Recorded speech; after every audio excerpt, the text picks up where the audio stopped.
Thank you, Julians. Well, the point of divergence appears to be which between population and landmass should carry the most weight when it comes to allocating these resources to the counties. But the experts are of the mind that we've underestimated two parameters. That is, how much does each county contribute to the national cake and how accountable have they been in terms of those resources? 1 + 1 = 2. Simple enough, but when it comes to algebraic type equations, then things get complicated, the values often differing depending on who is doing the math.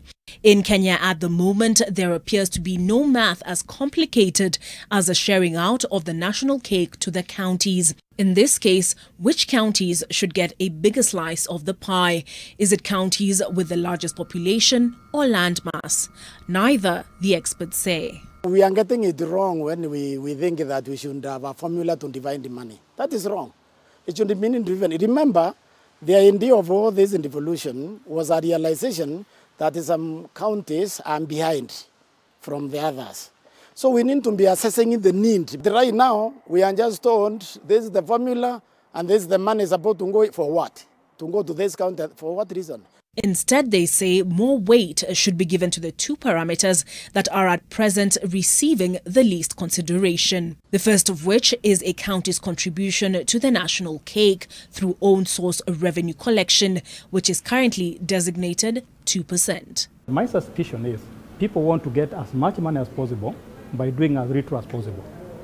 So what I would want us to do is, before we come up with a revenue allocation formula, we come up with a revenue generation formula, so that before we share this money, we know how it is generated. But nobody's talking about that.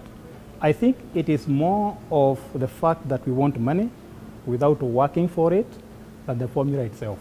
We want to milk a cow, but nobody cares how the cow is fed. Instead of always arguing how to use money, can we have a debate on how to generate resources of which we cannot use? They therefore argue that counties that contribute more should get more. The second parameter they point out is fiscal prudence, also set at 2% in the formula. Most of this money is going to waste. It's going to, what do they call them? Benchmarking trips. It's going to useless internal trouble trips. Okay, the debate will cease when we can begin to use public money like personal money. This is an indication of complete, total lack of leadership, because pushing money is not going to solve our problem. Experts argue that allocation should be based on need, health, and economic indices.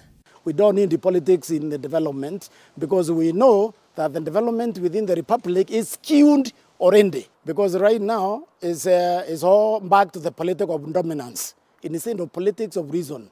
And that is dangerous for the country. And the steps to getting the right answer, they say, should begin right from who is appointed to the Commission on Revenue Allocation. But look what we did. We give jobs according to political inclination, but not according to what contribution that we need from you.